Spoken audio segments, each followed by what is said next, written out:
இன்னைக்கு இல்லை, திமுக 100 நாள் நாங்கள் எல்லாம் பண்ணுறோன்னு சொல்லி செய்யாத அன்னைக்கே நாங்கள் தேர்தலுக்கு தயாராகிட்டோம். இன்னைக்கு 2011 எப்படி அம்மாவுடைய ஆட்சி அமைய கட்சிக்காரங்க அத்தனை பேரும் வீறு கொண்டு வேலை செய்தாங்களோ, இங்கே வருகாலத்தில் எடப்பாடியார் தலைமையில் ஆட்சி அமைய அதை விட 2 மடங்காக இன்றைக்கு கழக தொண்டர்களும் கழகத்துடைய நிர்வாகிகளும் சிறப்பான முறையில் ஆங்காங்கே தமிழகம் முழுவதும் பணிகள் சிறப்பாக நடைபெற்று வருகிறது. தேர்தலுக்கு முழுமையாக நாங்கள் தயாராகிவிட்டோம். ஆட்சி அமைப்பது உறுதி அண்ணன் எடப்பாடியார் தலைமையில். கடலூர் மாவட்டத்தில் அதிமுக, திமுக, நாம் தமிழர் இப்போ களத்துக்கு வந்திருக்க விஜய்னு பல முறை போட்டி நடக்குது.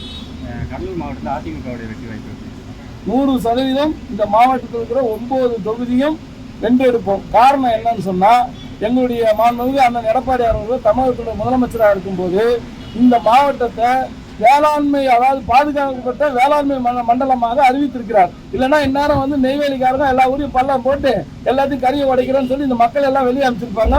மக்கள் தெளிவாக இருக்கிறாங்க.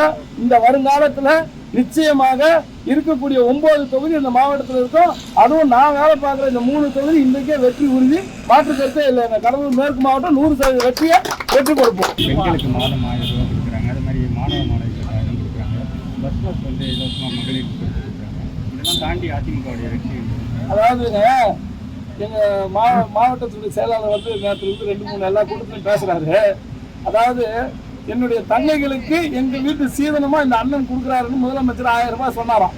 அப்போ இந்த 1000 ரூபாய் எப்படி எடுக்கிறாருன்னா, பல வகையில் விலைவாசி உயர்வு மற்றும் மின்சார கட்டணம் உயர்வு, அது போல எல்லாத்தையும் உயர்த்தி அதில் 5000 பிடிங்கிட்டு மாதம் 1000 தான் திருப்பி கொடுக்குறாரு. மக்களுக்கு எல்லாம் தெளிவாக இருக்கிறாங்க யாராலும் இந்த பணம் திருப்ப கொடுக்கப்படுகிறது.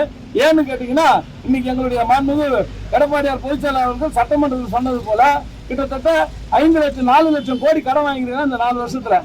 நாங்கள் 73 வருஷத்துல வாங்கின மொத்த கடனே 5 லட்சம் சில்லற கோடி தான் இந்த அனைத்து அரசாங்கமும். அம்மா ஆட்சியில் 10 ஆண்டு காலத்தில் வாங்கப்பட்ட, அந்த எடப்பாடியார் ஆட்சி காலத்தில் வாங்கப்பட்ட அந்த தொகையில 16,000 பேருந்துகள் வாங்கியிருக்கிறாங்க. 7,000 பேர் டிரான்ஸ்போர்ட்ல வேலைக்கு எடுத்திருக்கிறோம். அது மட்டும் இல்லாம கொரோனா என்ற கொடிய நோய் வரும்போது 2 ஆண்டு காலம் கிட்டத்தட்ட 45,000 கோடி ரூபாய்க்கு மேல அத்தனை பேருக்கு சம்பளம் கொடுத்து, அரிசி பருப்பு கொடுத்து மக்களை காத்தவர் அதிமுகவுடைய ஆட்சி. இதை மக்கள் எல்லாம் தெளிவா தெரிஞ்சிருக்காங்க. எத்தகைய 1000 இல்ல, இன்னும் 1000, 5000, 10,000 கொடுத்தாலும் அவங்களுக்கு தெரியும் இதெல்லாம் தேர்தலுக்காக கொடுக்குறாங்கன்னு. மக்கள் வாங்கிக்கிட்டு அனைத்து இந்திய அண்ணா திராவிட முன்னேற்ற கழகத்துக்கு அனைவரும் வாக்களிக்க தயாராகிவிட்டார்கள்.